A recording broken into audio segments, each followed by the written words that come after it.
ये पंक्ति तो आपने जरूर सुनी होगी, जिसमें कहा गया है विश्व की पुकार है, ये भागवत का सार है कि युद्ध ही तो वीर का प्रमाण है। कौरवों की भीड़ हो या पांडवों की नीड हो, जो लड़ सका है वही तो महान है। आज दुनिया भर के कई देशों में युद्ध जैसी स्थिति बनी हुई है, तो कुछ देश हैं जहां युद्ध चल भी रहे हैं। हाल ही भारत और पाकिस्तान के बीच युद्ध जैसी स्थिति देखने को मिली, जब पहलगाम में भारतीयों पर आतंकी हमला किया गया और 26 लोगों की मौत हो गई, जिसका बदला भारतीय सैनिकों ने ऑपरेशन सिंदूर से लिया।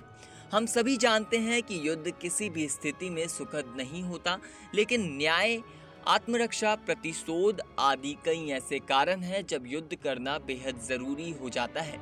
अगर युद्ध को धार्मिक दृष्टिकोण से देखें तो स्वयं श्री कृष्ण न्याय युद्ध के बारे में बताते हैं।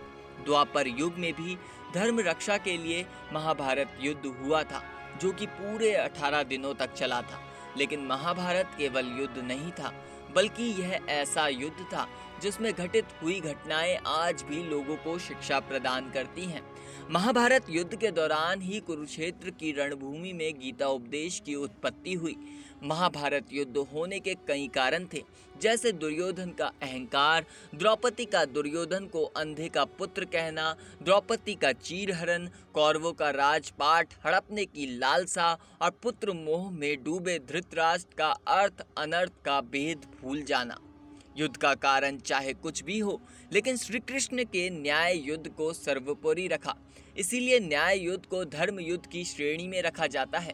श्री कृष्ण कहते हैं कि जब अन्याय चरम पर पहुंच जाए और सभी तरीके अपना लेने के बाद समस्या का हल ना हो, इस पर काबू पाने का एकमात्र विकल्प बस युद्ध ही है, जिसे अवश्य करना चाहिए। अगर युद्ध की आवश्यकता है और आप इससे भागते हैं तो आप पाप के भागीदार बन जाते हैं।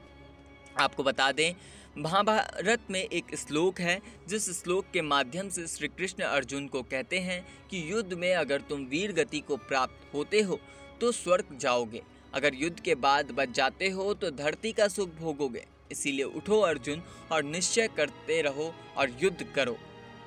श्री कृष्ण ने गीता में भी यह कहा है कि युद्ध के सृजन से पहले विनाश होता है। इसीलिए किसी भी परिस्थिति को बदलने के लिए युद्ध को कभी भी पहला विकल्प नहीं मानना चाहिए। सबसे पहले परिस्थिति को अहिंसा पूर्वक सुलझाने का प्रयास करें और अगर आवश्यकता ना हो तो युद्ध को टालने में ही भलाई है। हाल ही में पहलगाम हमले के बाद भारत और पाकिस्तान के बीच तनातनी काफ़ी बढ़ गई, जिसके बाद युद्ध जैसी स्थिति उत्पन्न हो गई, जबकि यह सभी को पता था कि अगर युद्ध होता तो नुकसान दोनों देशों का होगा। ऐसे में सीज फायर का विकल्प ढूंढा गया, जिसके बाद दोनों देशों ने अपने पैर पीछे कर लिए। फिलहाल इस जानकारी में इतना ही। आपकी क्या राय है, हमें कमेंट करके ज़रूर बताएं और देखते रहें नेक्स्ट 9 स्पिरिचुअल।